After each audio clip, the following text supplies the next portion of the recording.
The longest promise episode 4 की starting में दिखाया जाता है शीन जो है जुएन पे हमला करने ही वाला होता है, पर असलियत में वो जुएन पे हमला नहीं कर रहा होता है। वहां पे दो ब्लैक असेसिन आए होते हैं, तो जुएन सोचते हैं अच्छा वो ये मेरी लाइफ नहीं चाहता है, ये मुझे मारना नहीं चाहता है। उसके बाद जुएन देखती है कि बोल सकता है, पहले तो बोल नहीं रहा था।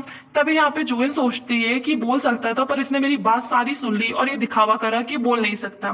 उसके बाद शेन जो है जुएन को एक साइड में करता है और उन असिस्टेंट से लड़ रहा होता है। असलियत में ये असिस्टेंट जो होते हैं आइस क्लैन के लोग होते हैं। जुएन एकदम शॉक रह जाती है कि कौन लोग हैं।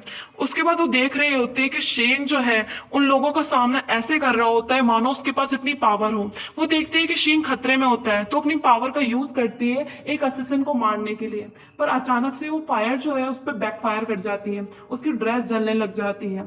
तभी यहाँ पे असिस्टेंट जो है उस पर हमला करने ही चाहते होते हैं कि शीन जो है बीच में आ जाता है और फिर से उन लोगों को जुएन को मारने से रोक देता है। यहाँ पे शीन और इन असिस्टेंट के बीच में भयानक सा युद्ध होता है, फिर भी शीन जो है जीत जाता है इस युद्ध को। उसके बाद जुएन जो है वो कहती है वाह कितने अमेजिंग है आप। शीन कहता है तुम अभी तक गई क्यों नहीं। तभी वो देखता है कि उसके मास्टर आने वाले थे, इसलिए वो जुएन को छुपा देता है। जुएन सोचती है मैं कहाँ पे हूँ, ये कौन सी जगह है। तभी है ना यहाँ पे दासिमिंग आ चुके होते हैं। वो कहते हैं असिस्टेंट कहाँ गए।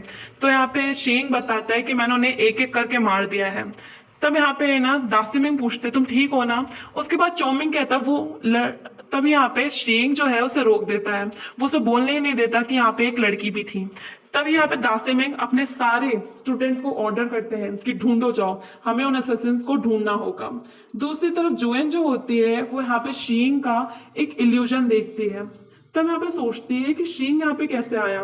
वो उसको टच करने की कोशिश करती है, पर उसे समझ आता है कि ये सिर्फ एक इल्यूजन है। तब यहाँ पे दासिमिंग बोलते हैं शीन को तुम ठीक तो हो ना। तब यहाँ पे शीन कहता है मैं तो ठीक हूँ, पर मुझे समझ नहीं आ रहा कि ये जो असिस्टेंट्स है ये रिंग ऑफ होतू क्यों चाहते हैं। आज मैं इतने सालों से एम्परर वैली में हूँ, पर आज तक मुझे भी नहीं पता कि रिंग ऑफ होतू कहाँ है। तब यहाँ पे दासिमिंग कहते हैं मुझे भी नहीं पता, पर हमें इस वैली को प्रोटेक्ट करना होगा। समझ गए ना, किसी और को इस बारे में नहीं पता चलना चाहिए, ये हम दोनों के बीच एक सीक्रेट है। तब यहाँ पे शीन कहता है जैसा आप कहें मास्टर।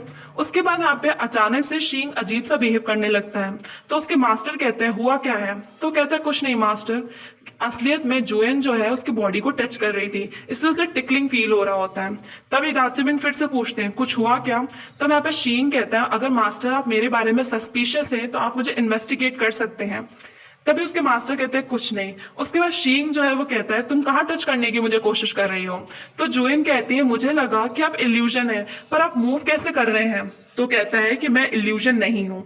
उसके बाद वो पूछती है कि आपने ये पावर का इस्तेमाल कैसे किया, पर शीन कुछ नहीं बोलता। वो कहता है वो सिर्फ एक इल्यूजन था।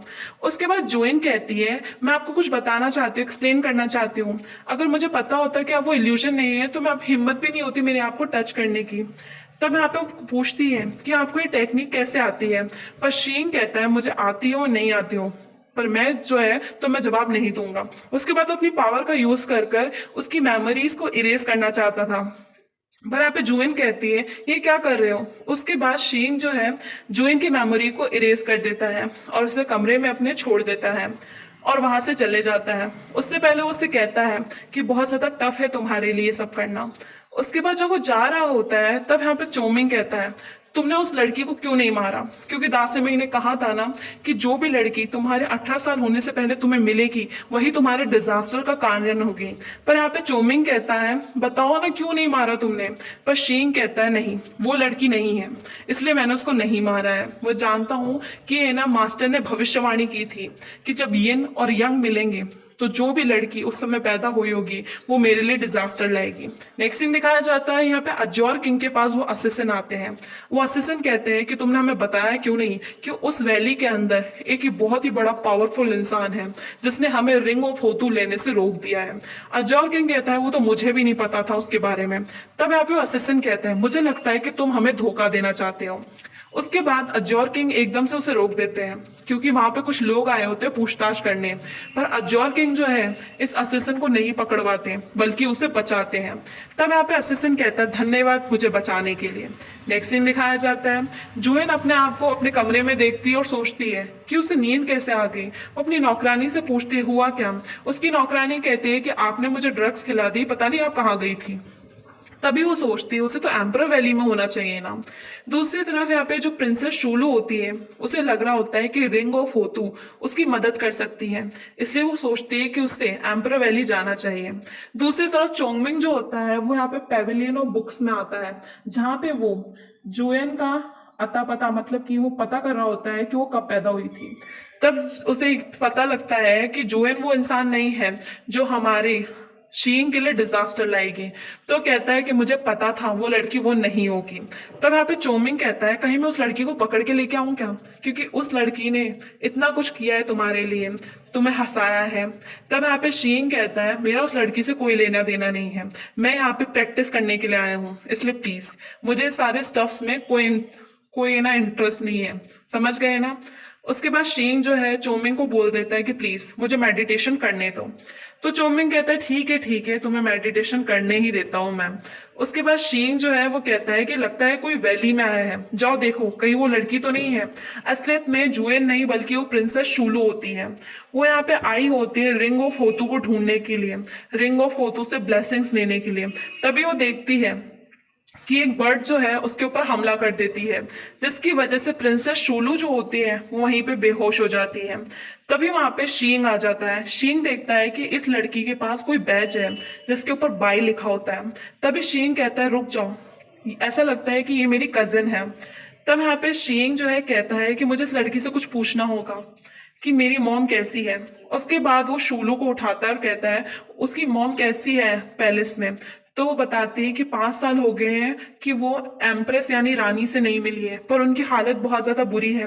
उनको खाना भी समय पे नहीं दिया जाता है, उनके साथ बहुत अजीब सा बिहेव किया जाता है, उन्हें कोल्ड पैलेस में बंद कर दिया है मानो किसी कैदी को किया गया हो। शींग बोलता है ऐसा हो ही नहीं सकता, मैं अपनी मदर को इतनी सफरिंग सहने नहीं दे सकता।